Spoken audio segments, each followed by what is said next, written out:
mais il faut le faire dans les normes et avec une certaine mesure. Et à ce niveau, je crois quand même que le bouchon est allé beaucoup plus loin du côté de la mouvance, malheureusement. Donc plutôt que du côté de l'opposition. Vous ne renvoyez pas opposition et mouvance dos à dos. Précisément, vous distribuez des points dans cette affaire-là. C'est vrai qu'il y a 48 heures, c'était... Non, je ne distribue pas des points. Je ne distribue pas des points parce que je l'ai bien précisé. Vous appréciez, vous il faudrait faire les choses dans la mesure. La portée, la teneur des déclarations. Mais malheureusement, on a constaté pour ce dernier débat que du côté quand même de la mouvance, avec notamment les propos assez excessifs de l'honorable Benoît Desglas, on est allé loin, un peu trop loin, au point où on se demande même si la réflexion a été bien mûrie avant d'apporter la réponse. Ça veut dire que dans le souci de répondre au tac, on s'est précipité et on a sorti des choses qui, ma foi, ne me réjouissent guère le commun des Béninois. Vous avez dit excessif, tout ce qui est excessif est forcément dérisoire. Et je le disais, c'était le chassé-croisé des déclarations à l'Assemblée il y a 48 heures, ou un peu moins, à la déclaration plutôt sur fond alarmiste et autant alarmiste de l'opposition parlementaire, avait répondu donc, et dans la foulée, celle des élus de la mouvance présidentielle, déclaration offensive, injurieuse, accusatrice, il y avait du péremptoire dans ce que l'honorable Desglas disait. Est-ce que André Dossa, est-ce que nous devrions avoir peur pour la démocratie et pour la paix dans notre pays? Oui, nous devons avoir peur. Et avant de venir à cette conclusion, Winner, vous avez dit tout à l'heure, tout ce qui est excessif est forcément dérisoire. Et je pense que, effectivement, François a bien fait de distribuer les points parce qu'on ne peut pas donner les mêmes points aux deux déclarations. Il y a une déclaration qui accuse, qui nomme des gens qu'on accuse, qui cite même parfois des témoins, qui parle de faits qu'on connaît, qu'on vit, qu'on commente chaque fois dans le pays. Mais il y a une autre déclaration qui, pour donner le change, s'est voulu délibérément excessive, s'est voulu délibérément péremptoire. On parle d'armes de guerre. C'est extraordinaire. On est au Bénin, on dit formation de mercenaires. Je me demande parfois ceux qui utilisent des mots connaissent un peu l'ampleur, la portée des mots qu'on utilise, les conséquences de ces mots-là. On a voulu, dans la précipitation, répondre, apporter une riposte à la hauteur de l'accusation qui a été faite et on est allé un peu dans l'excès. Donc moi je trouve que, puisque c'est de l'excès, je trouve que effectivement comme vous que c'est dérisoire. Mais allons-nous continuer par nous amuser avec notre pays, avec notre nation en faisant de ces genres de déclarations? Lorsque un député à l'Assemblée nationale, Dieu merci, que notre système démocratique offre aux acteurs la possibilité, tout au moins, à défaut de bénéficier d'autres créneaux, d'autres du service public pour s'exprimer, que l'on puisse le faire au moins à l'hémicycle. Mais est-ce que tout ce que l'on pense est bon à dire au sein de l'hémicycle, lorsqu'on est représentant du peuple, au sein de l'Assemblée nationale? Est-ce que toutes les déclarations... Les députés ne sont pas à un essai près. Tout à fait, je suis d'accord avec vous. Mais on va nous allons un peu loin et on ne mesure pas vraiment des mots que nous avons parlé de rébellion. Alors, celui qui... Nommons les gens. Avant qu'il y a ce genre de choses. Est-ce que nous attendons pour aller rayer la chose, ou tout au moins porter ça à la place publique, monter, voilà, telle personne a fait ci, et apporter les preuves. Parce que moi, je trouve que c'est suffisamment grave. Quelqu'un a de vouloir porter atteinte à la vie de certains citoyens qui auraient fait des déclarations, publiées des mémorandums. On a cité des noms. On a cité le nom du garde des Sceaux, ministre de la Justice. Il y a une démentie. On n'a jamais eu le démenti. Il y a eu d'autres choses, d'autres accusations portées contre des personnalités au sommet de l'État. Il n'y a jamais eu une réaction. Il n'y a jamais eu un démenti. Mais pour répondre à ça, on vient faire d'autres déclarations. Les Galois sont en train de... S'il vous plaît, je pense que celui qui a regretté l'absence de tout ça a été divinement inspiré. Nous manquons dans de gens, de sites de morale capable de calmer les ardeurs. Et si vraiment, messieurs, je crains que vraiment nous assistions à la destruction de ceux que nous ont laissés, ceux-là qui nous ont quittés, les de Souza et autres. Et c'est regrettable. C'est un désert, vous êtes en train de voir devant nous de recours naturel, c'est ce que vous nous expliquez. Oui, il y a complotite aiguë, il ne faut pas céder à des déclarations, qui nous donnent des frissons dans le dos. Léon Dossou, dans le même sens, Léon Dossou, est-ce qu'on est allé lundi dernier trop loin à l'Assemblée nationale? Est-ce qu'on a franchi le Rubicon? Est-ce que la rupture politique, ça y est, consommée, quand on dit des choses comme ça? Oui, on a franchi le Rubicon dans une certaine mesure. D'abord, je voudrais commencer par l'honorable Epiphane Kenom. Je pense qu'il s'agit quand même d'un honorable député qui a forcément toutes ses facultés en place et qui a tenu des propos qui attendent d'être contredits. On a interdit à personne de réagir par rapport aux propos qu'il a tenus. L'homme a parlé d'abord de l'insécurité de façon générale. C'est une évidence aujourd'hui que d'insécurité qui plane sur le pays. Il est clair aujourd'hui qu'il y a des citoyens béninois qui sont en insécurité. La preuve, il y a le fonctionnaire du ministère des Finances, Pierre Hubert Daïvo, qui a disparu. Ça, c'est quelque chose qui est connu de tout le monde. Qu'on aurait retrouvé sans vie. Et il y a que l'ancien ministre des Finances et de l'économie, Lawani, a failli être attaqué à Zim.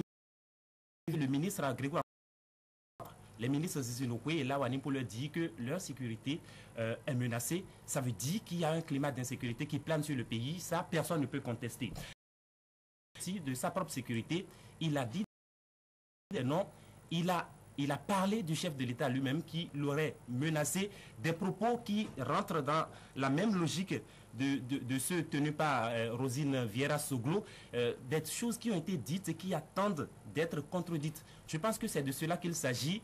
Il ne revient pas à nous de dire, par exemple, qu'on est allé trop loin en besoin sur ce plan-là, parce que l'homme a dit des choses et on a interdit à personne de réagir sur les faits, les propos qu'il a tenus. Ça,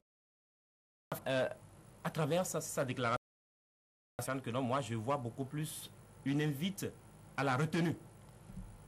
Il est en train de tirer la sonnette d'alarme et je pense que c'est l'autre message qu'on doit capter à travers sa déclaration.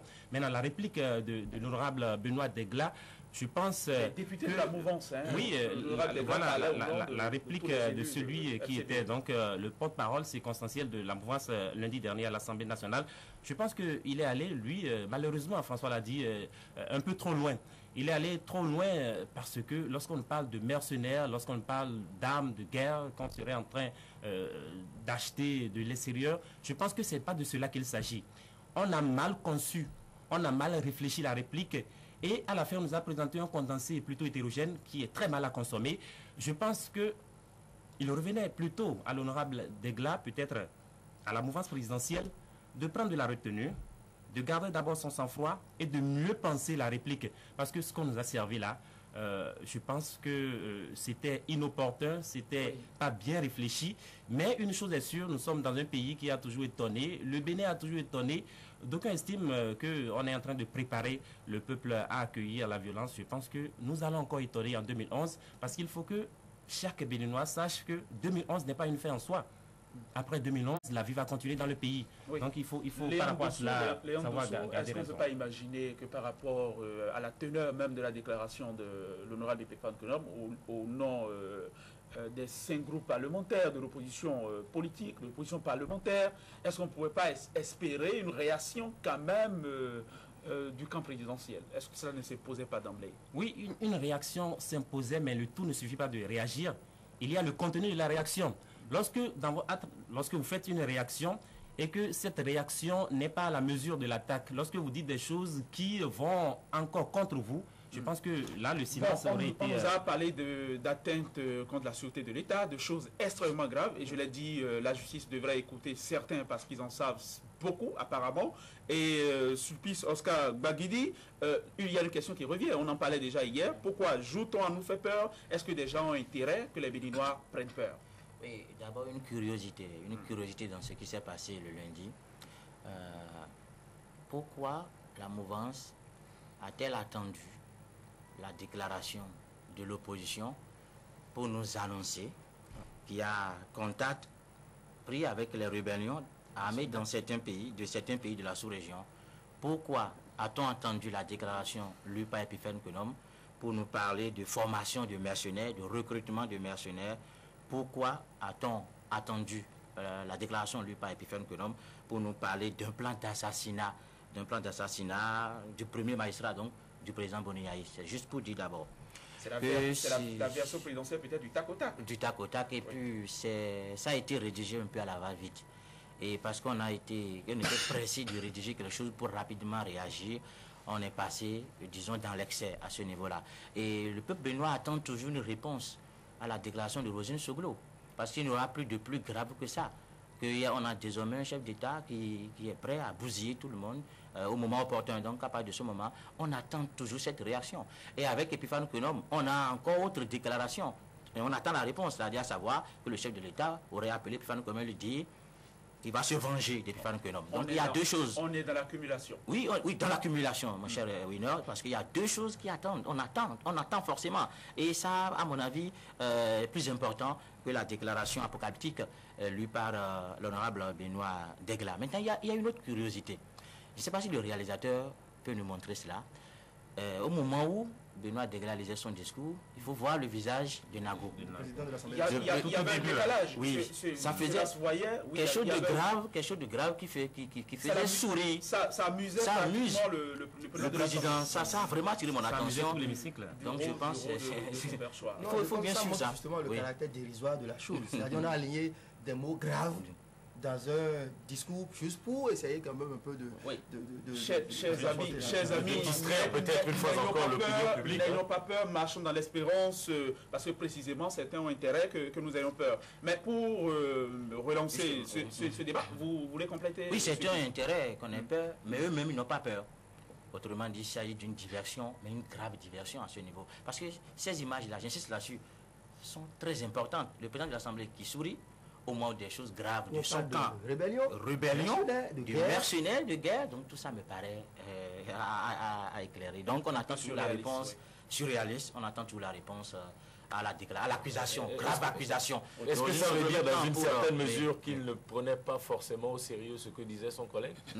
Oui, non mais moi, chers amis, nous avons tellement la lecture de Benoît Degla montre à quel point ce travail a été fait dans la précipitation. C'est-à-dire on a rapidement rédigé quelque chose, au point où à un moment donné, les hésitations montraient quand même que bon, oui, mais le but du jeu aussi, c'est ici, précisément ce matin, c'est déjà pas de fusiller, une déclaration. Oui, donc il y a quelque chose que nous allons dire. Nous allons dire précisément, nous aurions tellement aimé ne pas nous faire l'écho de la surenchère, de la surenchère verbale à l'Assemblée nationale, mais désolé, nous avons l'obligation d'en parler sans nous lasser, puisque c'est grave. Précisément, le temps est grave. Sulpice l'a dit, des gens ont dit des choses avec gravité, donc nous allons en parler très gravement, et nous allons rentrer dans le vif du sujet, nous allons franchir un cap dans ce débat-là, puisque ce qui a conduit à la déclaration de l'opposition politique, du camp anti-Yayi, c'est la visite de Grégoire Kofodi à Souleymane Alawani, notamment. Oui, c'est notamment ça qui a... Alors, question. Est-ce que le gouvernement est chargé d'assurer la sécurité des Béninois, des citoyens de Souleymane ou de Zindokwe, ou de les alerter quant à leur insécurité? Oui, la question est là, mais il manque toujours une réponse. La réponse, la mouvance n'a pas répondu à l'accusation d'Epiphane Kounom. Est-ce que Kofodi est effectivement allé chez Lawani? Est-ce qu'effectivement elle a dit ce qu'Epiphane a relayé là? On n'a pas eu la réponse à ça. Donc, il reste ça. Donc, on attend plusieurs réponses, en fait, du côté de la mouvance. Et par rapport à la situation, il y a quelqu'un qui regrette ce plateau. Je crois que c'est André, d'abord, l'absence, donc,